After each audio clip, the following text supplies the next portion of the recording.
Koze rero nk'ibisanzwe ni Ebo Fabrice nk'ibisanzwe ubu ngubu turi hano nka Wolf Sport Rwanda ndimo nditambukira mpura n'umujene ufana ikipe ya Chelsea. Bwana mujene bakwita nde? Amazina yanjye nitwa Alpha uri umukunzi wa Chelsea na jezi wambaye biragaragara. Ese Chelsea watangiye kwifana ryari? kuva kera tukiri ibyana bitoya cyane. Ikipe ya Chelsea yawe ni imwe mu makipe ndakeka iri muri top 6 muri English Premier League. Ese ububona bitewe n'ukuntu umwaka watangiye ikipe yawe ya Chelsea yagaze kuri ubu ngubu wiha amahirwe yo kuza ishobora kuzasohoka muri UEFA Champions League cyangwa se bitewe n'ukuntu ikipe yawe imeze ishobora kuzasubira inyuma cyangwa se ufite icyizere yuko ishobora kuzaza muri Big Four?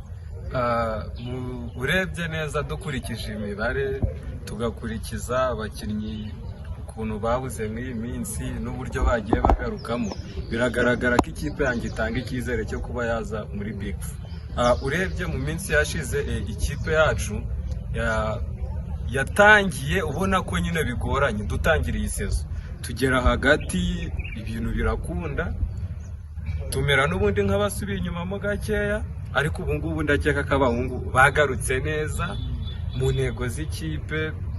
Birashoboka ko twajya muri Champions League mu mwaka ukurikiye. Okay, reka nkubaze hanze y'ikibuga ufite ngiye kuguhereza umbwire abakinnyi batatu b'ikipe ya Chelsea. Wambwiye kuri umufana wa Chelsea kuva wavuka nabaye bakinnyi batatu ku ikipe ya Chelsea bibihe byose. Abakinnyi batatu bibihe byose ku ikipe ya Chelsea navuga nabanza Frank Lampard mediateri, nakurikizaho John Terry, undi mukinnyi wa gatatu nakurikizaho navuga umuzamu Peter Cech.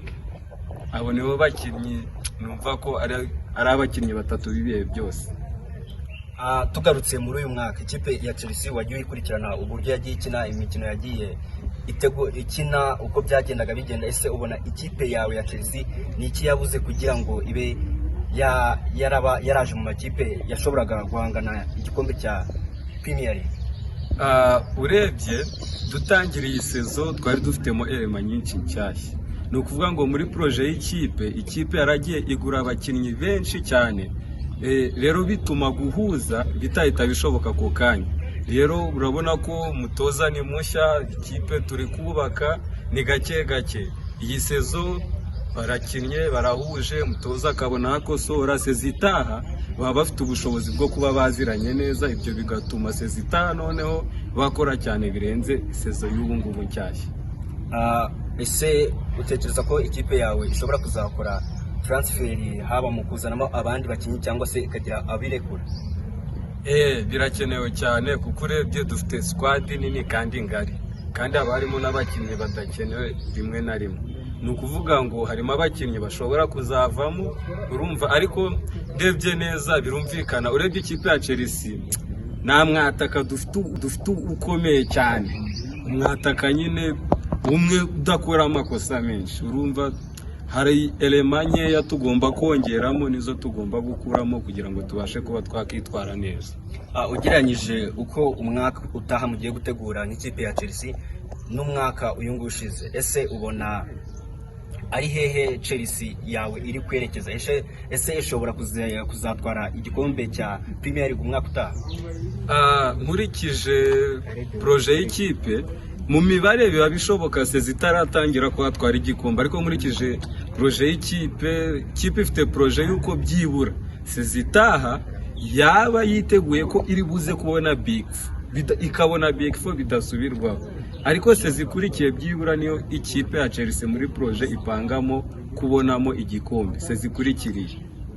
Kuri wowe nk'umufana wa Chelsea wagarutse ku bakinnyi mushobora kuzashyiramo cyangwa se mushobora kuzirukana, mbwira abakinnyi kuri attack, abakinnyi batatu mwifuza nk'ikipe ya Chelsea ureba baza muri equipe ya Chelsea ibyo mwapanze umwaka utaha bikazagerwaho. Urebye haba hari abakinnyi benshi cyane, ku isoko nkuko nakubwiye ko dukeneye umustriker. Hari abastriker benshi cyane mw'iyi minsi barimo baritwara neza, rero dushobora kuba twareba ukuntu twarambagizamo umwe amahirwe menshi nka Victor Osimhen. niwe mwataka cyane uri kuvugwa mu ikipe yacu cyane kurusha abandi. Dusoza ndagira ngo umbwire ese ufana mu Rwanda? Mu Rwanda biraho ntago kabura kiwanyu, naho hari ikipe mfitemo kabisa. Iyo kipe wayitubwira? APR Nyamukandagira. APR Nyamukandagira hari ikibazo, hari saga imaze igihe ivugwa y'umutoza Darikonovic. Ese ubona kuri wowe arashoboye cyangwa se ntabwo ashoboye? Kuri ngewe nkurikije ubundi umutoza yatsinze match nyine ni ukuvuga ngo amanota yaba yafite, ariko nanjye nkurikije imipangire ye burya akoramo ibintu kabisa ntago arankomveka, ntago aranyemeza, ntago ndabona nyine ko ibintu harimo ikipe yayimetirije neza, ntago aranyemeza neza. Rufa reka mushime. Nanjye ndabashimiye. Rero mwabibonye yari Ebo Fabrice in Wolf Sport Rwanda. Mbwira wowe utarakora subscribe kwayikora nona tujya dukomeza kugenda